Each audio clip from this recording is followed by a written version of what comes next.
pengangkatan Saudara Kaesang Pangarep sebagai Ketua Umum Dewan Pimpinan Pusat Partai Solidaritas Indonesia DPP PSI periode 2023-2028. Roky Gerung menyinggung terkait Kaesang Pangarep menjabat sebagai Ketua Umum Partai Solidaritas Indonesia.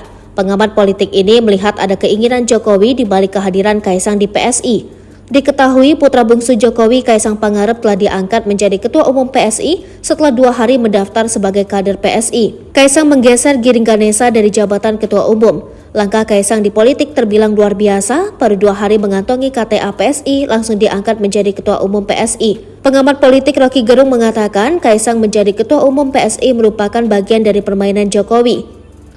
Sebab ia menduga Jokowi memerlukan wahana untuk meneruskan kepemimpinannya. Pak Jokowi memerlukan wahana untuk meneruskan kepemimpinan dia dan itu berarti kekuatan politik, ucapnya. Kekuatan politik itu nggak mungkin hanya relawan doang, harus dilembagakan, lanjutnya. Menurut Roky Gerung, setelah lengser dari kursi presiden, Jokowi tetap membutuhkan mainan. Kan nggak mungkin Pak Jokowi setelah lengser nggak punya mainan, ujar Roky. Mainan paling bagus kalau dimainkan keluarganya sendiri, imbuhnya. Nah, itu masuk akal kalau Kaesang kemudian dipersiapkan lanjut menjadi pemimpin PSI, lanjut Roky Gerung dalam channel YouTube Roky Gerung Official. Roky Gerung sebelumnya mengomentari pilihan politik putra bungsu Presiden Jokowi, Kaesang Pangarep, yang memilih bergabung dengan PSI.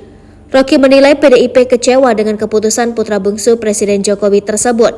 Pasalnya keluarga Kaesang mulai dari ayah, kakak, dan kakak ipar merupakan kader PDIP. Menurut Roky Gerung, apa yang dilakukan Kaesang itu seolah-olah dipamerkan.